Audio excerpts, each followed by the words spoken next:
you mind starting off by giving us an insight into what you've seen in Craig Forsyth and Chris Martin that hands in the place in the squad? Well, I think it's what everybody's seen. If you know watched them recently, you must have seen them on TV. I think young Craig at left back. I think he's played every game this year, and if you get picked by Steve McLaren every game, then there should be a chance of getting picked by me. And he's done very well. Done very well for himself. A bit like Andy Robertson had to go away and discover himself and find out exactly what he can and can't do, and take a few knocks on the way and come back and be a very good player for a very good side. And Chris Martin would have been in the squad the last time. Unfortunately, we couldn't get the clearance from FIFA in time, but kept Craig up to speed in that. He was disappointed he couldn't make it, but he was so excited this time. Again, he's got a presence, a physical presence, but he's a footballer. He's not the quickest, but he's got his quick mind. He sees people in, he scores goals himself. When the ball comes up to him, it very rarely goes back the other way. Players can make runs from midfield knowing that he'll look after it. I think if you look at the link up between him and Craig Bryson, I think it's 40 odd goals I've scored this year between them. Assists takes him well above that, that's for sure. So that's a smashing partnership, and they've gave us something to think about in the terms of the way they play, and can we use that in the national side? Yeah, is that something you'd like to see, like to give that a try, perhaps? Well, there's when I've watched Craig Bryson and people like Scott Brown who can do things that other people can't do. I think we'll have to see, especially at home, how we can introduce that type of running performance, that running that can upset a back four without actually touching the ball. There's a couple of your stalwarts, if you like, in the shape of Robert Snodgrass and Russell Martin, who are not in this thing. Is that a case of just giving them a wee bit of a break after a heavy season? Or? No, really. We've been keeping in touch with them. The two boys have been keeping in touch with us personally, and the doctor's been in touch with their doctor. That at this time of the year, you'll find that players have been playing with knocks, and adrenaline and fear probably keeps them playing, and they're one of the two who have played for their club while not fully fit, that's for sure, and the club are a bit wary now, and it's the best way to make sure they're fit for next year.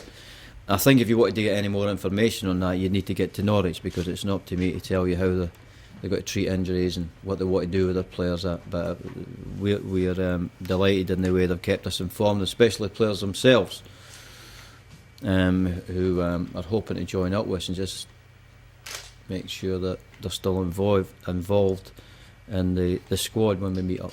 You know what they can do, I guess, as well. Listen, they've been fantastic, not only as players but as teammates, and it's a big part of the squad. It's getting people who has shown over the last year that it's huge that you have the right people in the squad, and they're definitely the right people. They're in the squad because they want to be a good teammate, and no matter what happens, they want Scotland to win, and they're prepared to put them, their pride and their egos away just for Scotland. Charlie, I spoke to Charlie a couple of weeks ago. I felt only right that I said to Charlie, I said to Craig Bryson and James McArthur, look, I'm going to have a look at a couple of midfield players. So they were left at the last squad. I said the same to Charlie, I know what you can do.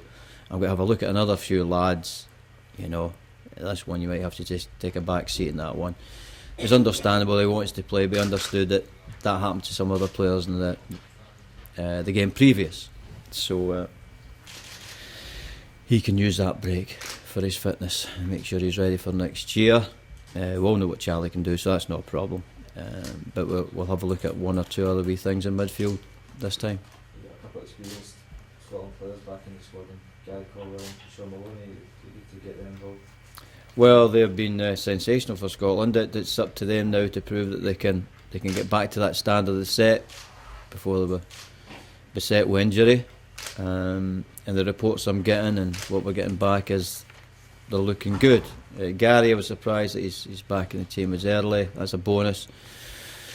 We thought we might have to just name a squad without him if he was doing okay, add him later on, but he's done so well. And the fact that Chris Martin has been Russell Martin's been injured, won't make it this time, then we thought we'd put Gary straight in. How impressed have you been with Lee Griffiths' form since joining for Celtic? Doesn't change. Same enthusiastic wee fella all the time. But Matt was there on Matt McGee was there on Sunday. He says his runs were fantastic runs. So it's nice that I've got an idea how to play, but but Lee gives you another wee something a little bit different with his runs and being elusive and not playing up against people. He's almost had a few off-field issues. How much of a concern is that to you? He's in the squad. You think he just manages to deal with the football side of things and nothing else matters? I think we're all very sensitive in the world these days. Even Gary Barlow's taking a bit of the day. Sir Gary, he was meant to be a sir last week, now he's got to go his MBE back. How ludicrous. If all the world was like Gary Barlow, would be a better place. Would you have a chance of being in the squad if you hadn't had this? Gary Barlow? I think no, he's English. You've got Chris Martin then, so you might as well bring Gary Barlow. You're right, that's very good. That's very good. Yeah, he would add to our squad, absolutely no doubt, Gary Barlow. We're unbeaten in 4 victories. How important is that momentum continuing in before the Germany game? I think it's a must. It's the feeling that you get when you win, and to make us feel better, it's fantastic. Everybody feels better. The nation feels better. This building feels better with everybody in it. The players themselves feel better. And as you've seen recently, it's all about winning. It's all about winning. And people tell you it's all about style and substance. It's all about winning, really. We all try to create style and substance. And I've got to say, Liverpool were so unlucky because they've created something there that's really stylish and has substance. And but it's winning, So we have to try and win. We don't have that style that they've got just now. Hopefully in years to come we'll be able to reproduce what they've been doing this year. But it's all about winning. The people who are celebrating this today are Man City fans. How close do you think we are to some of these sides that are jetting off in Brazil next month? Well, Croatia's gone there. So we gave them good games. We gave England a good game. So we're close, and with the work and with the team spirit we got, the first thing you have to have when you come to the squad, you have to put away your ego and understand that we have not got a bail.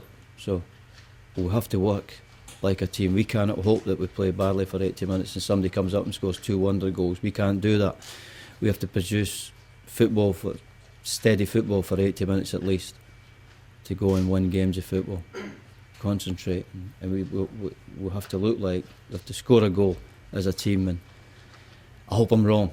I'm severely wrong. I hope in the next 2 years we'll produce players that can go and win games on their own. But at the moment we have to, when you come to this squad, you have to understand you've got to work. You have to maybe work harder than you do at your club side. That's because we just can't come here and sit and hope that 2 or 3 players will win us a game. It has to be done as a group. So as I say, when you join the squad, as your ego's left aside, you're in here to be part of a group.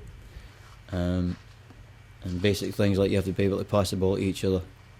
It always comes in handy. In that sense, you've created a real solidity at the back as well, which must be vital. No, it's not so much at the back. I think the boys, which you call a back four, would agree that the people right in front of them have protected them well, one way or another.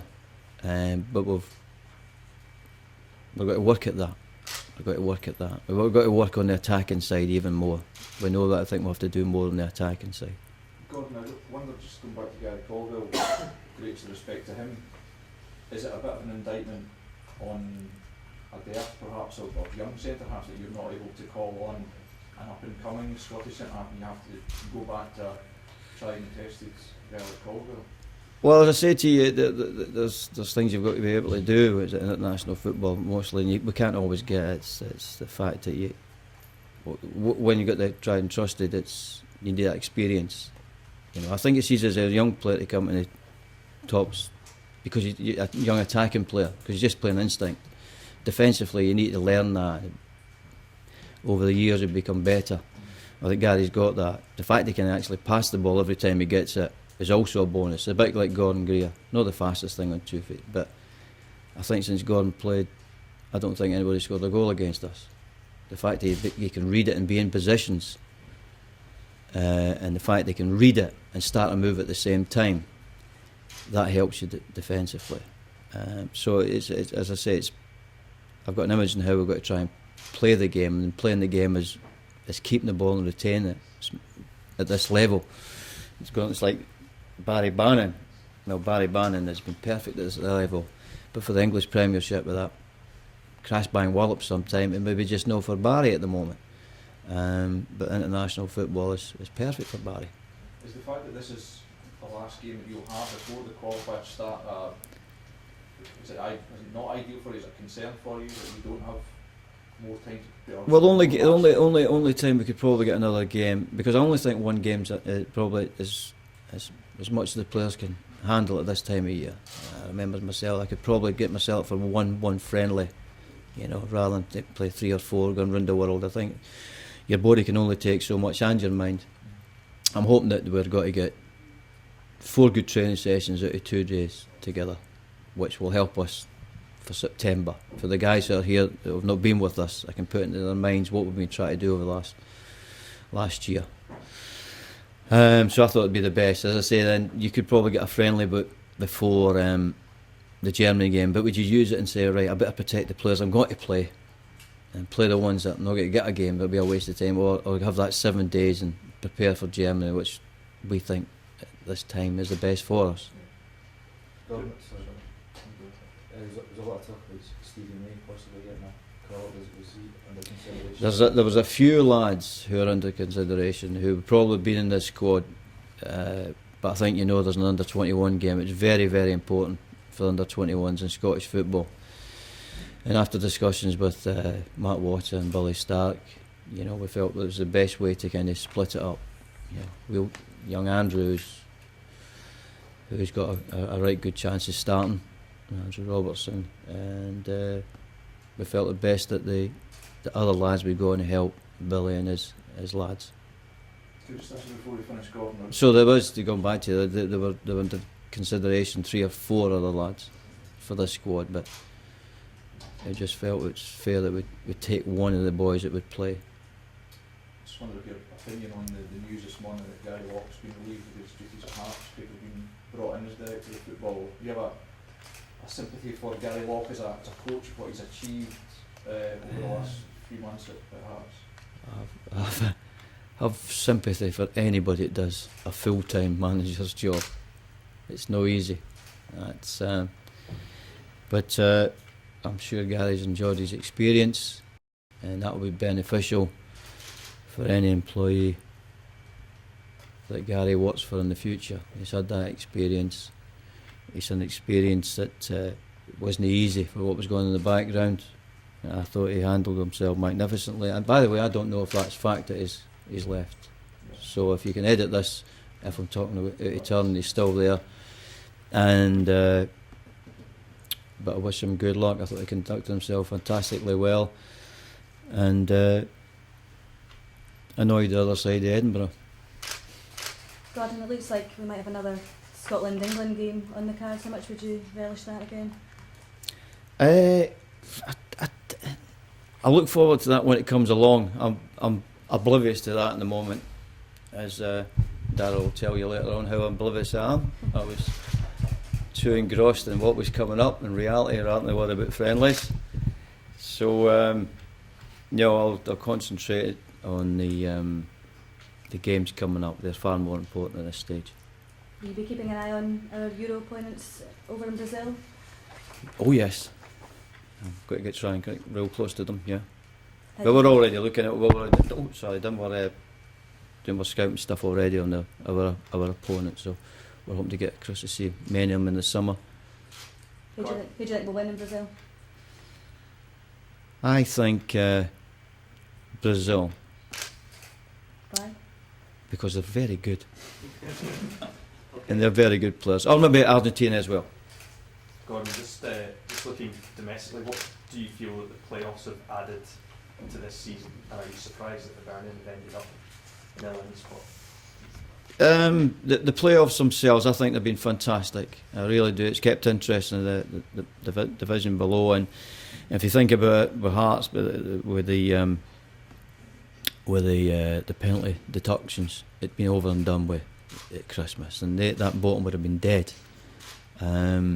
It's not come out the way that Hibs would like it, but it kept everybody on their toes. I think because there was nothing really happening in the first and second place, Scottish football, I think that relegation thing has saved everybody, media-wise, fans.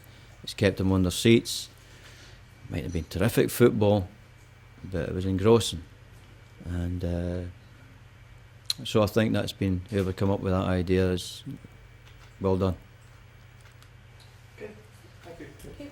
Thanks everybody, thank you. you. Ciao.